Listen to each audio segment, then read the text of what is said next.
les autels spirituels.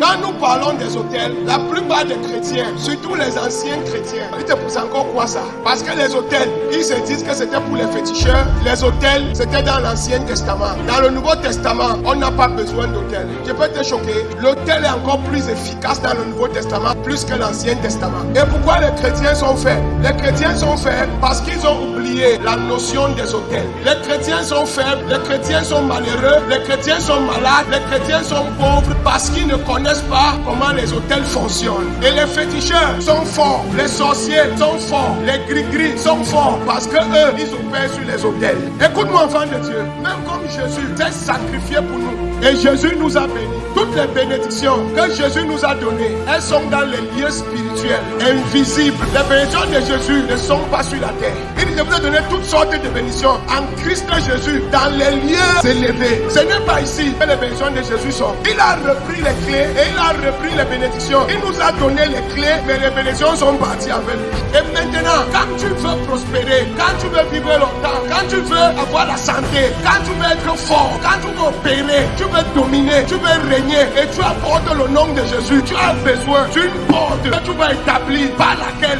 les bénédictions qui sont dans les lieux secrets avec Jésus vont passer par cette porte et vont venir dans ta vie. Et c'est cette porte qu'on appelle l'autel. L'autel c'est quoi? L'autel c'est le passage entre le monde des esprits et le monde des vivants. L'autel c'est le passage entre la divinité et l'humanité. L'autel c'est le passage entre la bénédiction de Dieu et la bénédiction sur les hommes sur la terre. Il faut une porte pour que ça puisse opérer. S'il n'y a pas de porte, même si tu es béni comment, ça ne vient pas. C'est pour cela que plusieurs personnes rêvent, se voient riches, rêvent, se voient en santé, rêvent, se voient grands, mais en journée, ils sont pauvres, ils sont malades, ils sont malheureux. Mais dans leurs rêves, ils conduisent les Prado, les 4x4, les Ferrari. Mais quand ils se réveillent, même moto, il n'a pas. Et il prie, ça ne vient pas. Ça ne peut pas venir. Dieu te montre ce qui est en haut. Ce qu'il te faut, c'est une porte par laquelle ça va passer. Et la porte, c'est l'autel. Ce qui m'étonne, plusieurs chrétiens ont 40 ans dans la chrétienté, 40 ans dans la chrétienté, mais ils n'ont pas d'autel.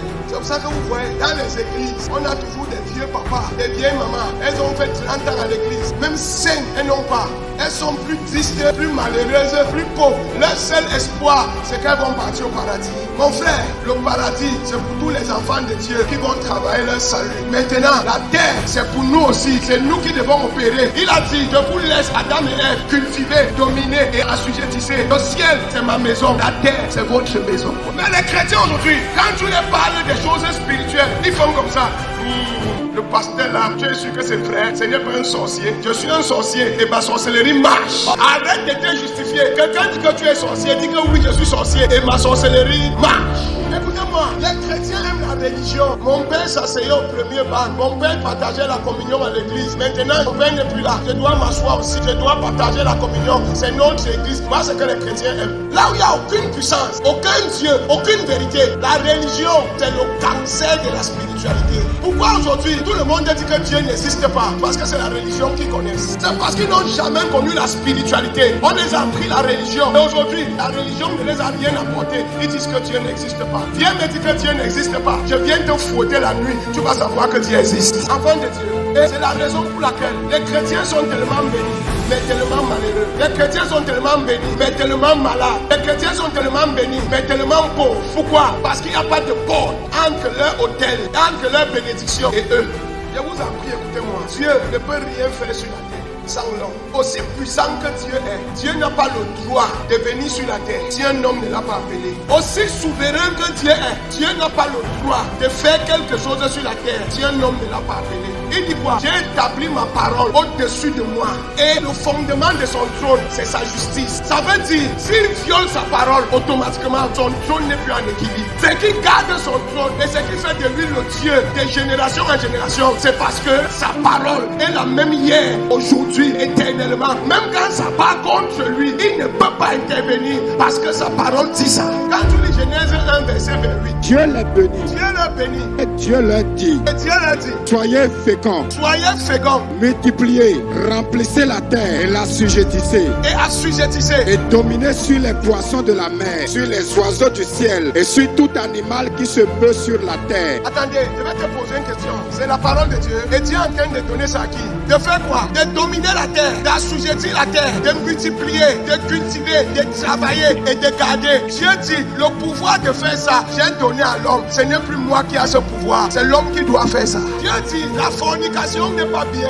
Dieu refuse la fornication. Mais si tu peux forniquer, la femme tombe enceinte. Pourquoi? Même si Dieu n'est pas d'accord, c'est l'homme qui a le pouvoir de féconder. Et Dieu ne peut rien faire. Ça, c'est le transfert du mandat d'autorité sur la tête de l'homme. L'administration, la gestion et l'opération sur la terre, ce n'est pas Dieu qui tient les clés, c'est l'homme qui tient les clés. C'est pour ça, un chrétien peut être en train de mourir. Dieu veut le guérir, mais Dieu ne peut pas le guérir tant que quelqu'un ne vient pas prier pour lui. Et si personne ne prie pour toi, Dieu va vouloir te guérir, mais tu vas mourir. C'est pour ça que le plus grand cadeau que Dieu peut donner à un pays, c'est un prophète. Écoutez-moi, enfants de Dieu. Et c'est le problème que nous avons. Les gens aujourd'hui ne veulent rien faire et attendent que Dieu vienne faire toutes choses. Maintenant, avec le pouvoir que nous avons, qui nous a été transféré, nous sommes tombés par Adam et nous sommes revenus par Jésus. Écoutez-moi bien. Jésus est venu relever l'autel qu'Adam avait brisé. Mais Jésus dit, c'est lui qui doit faire marcher les choses. Ce n'est pas moi, c'est toi.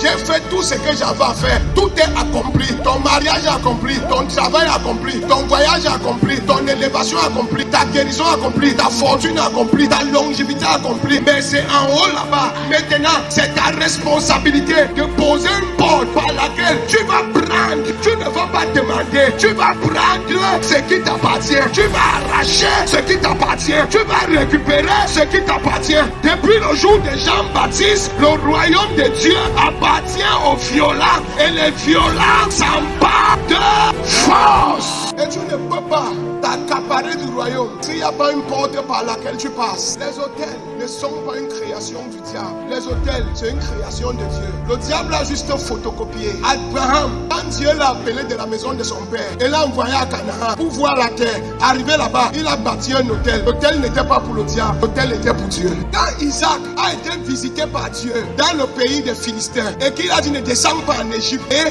il a dit que je vais te bénir, automatiquement, il a bâti un hôtel. Cet hôtel n'était pas pour Satan, cet hôtel était pour que Dieu passe. Certaines personnes, on a prophétisé sur vous depuis 1900 jusqu'à aujourd'hui. Ça ne s'est pas accompli. Tu es là, Dieu ne peut pas passer. Où est ton hôtel? Quelqu'un me dit que Jésus a tout payé. Oui, Jésus a porté la croix, mais en partant, il a dit toi aussi, porte ta croix et suis-moi. Le sang de Jésus est l'hôtel le plus élevé dans l'univers. Mais maintenant, ce sang pur qui a payé le prix a dit, si quelqu'un veut être mon disciple, qu'il boive mon sang. Que tu boives ma douleur, que tu boives ma souffrance, que tu boives ma misère, que tu boives mes soucis aussi, et tu seras mon disciple. Si tu veux briller avec la barre que je t'ai donnée, il faut aussi que tu portes ta croix. De la manière que j'ai bâti l'autel avec mon sang, toi aussi bâtis ta part d'autel. Est-ce que vous comprenez pourquoi les chrétiens souffrent? Pourquoi on dit que notre Dieu est tout puissant, mais nous on n'a aucune puissance? Maman Solo Gandhi, les chrétiens sont tellement bloqués que même quand ils voient la puissance de leur Dieu, ils disent que c'est la sorcellerie, parce qu'ils n'ont jamais vu leur Dieu. Les chrétiens sont tellement bloqués qu'ils croient que Satan est plus puissant que Dieu, parce qu'ils ne connaissent pas le mystère des hôtels. Mon frère, ça se passe sur les hôtels. Tu ne peux pas accoucher 5 enfants et tu dis que tu pries qu'ils réussissent. Et tu n'as jamais élevé un hôtel pour tes enfants. You are joking. Tu t'amuses. Tu ne peux pas être nommé dans une société et tu dis que tu veux faire carrière et tu n'as jamais bâti d'hôtel. You are joking. Tu vas rencontrer les Mami Wata, les francs-maçons, les Rosicruciens, les Illuminati, les Biboiwe. Tu vas tous les rencontrer et ils ont les hôtels. Dans le marché, tu vas les rencontrer. Au quartier, tu vas les rencontrer. Au lieu de service, tu vas les rencontrer. Dans ta propre entreprise, tu vas les recruter. Tu t'amuses, tu seras patron et quelqu'un va venir te dominer en tant qu'ouvrier. Je t'explique. Le but de l'autel dans l'Ancien Testament était de faire venir l'esprit de l'autre côté. Le but de l'autel était de parler ici et la représentation de cet esprit qu'on a érigé avec un sacrifice va donner l'autorisation à l'esprit de passer de l'autre côté pour entrer dans le monde naturel. Mais dans la nouvelle dispensation, le Seigneur Jésus, par son sacrifice, nous a envoyé déjà l'esprit. L'esprit est déjà avec nous. Mais l'esprit aujourd'hui habite dans un homme. L'esprit n'habite plus dans le bois. À la Pentecôte, l'esprit est descendu sur eux et il parlait des langues de feu. Et l'esprit là n'est pas parti. L'esprit là est resté avec eux. Maintenant, tout le monde qui donne sa vie à Jésus a l'esprit de Dieu, mais dans une certaine mesure. On n'a pas la même mesure d'esprit, on n'a pas la même dose d'esprit, mais on peut développer la dose d'esprit qu'on a. Dans le royaume maintenant, Dieu a choisi des hommes, les uns comme les apôtres, les autres comme les prophètes, les autres comme les enseignants, les évangélistes, les docteurs, et a établi une mission sur eux avec une armée angélique et un mandat. Et ces personnes sont devenues le portail entre le ciel et la terre. Et toute personne qui se connecte à un vrai homme de Dieu, qui est mandaté et envoyé, a la capacité d'amener Dieu dans sa vie. Donc l'autel spirituel, l'autel que tu as dans ta vie, c'est Papa Ototo. Et toi aussi, tu peux devenir l'autel de ta famille. Il y a les grands hôtels, il y a les petits hôtels. Quand vous voyez Dangwe par exemple, il y a un seul Dangwe. Maintenant, il y a plusieurs branches qui se sont éparpillées dans le monde. Mais tu peux avoir Papa Ototo comme ton hôtel. Et toi aussi dans ta famille, tu deviens un hôtel.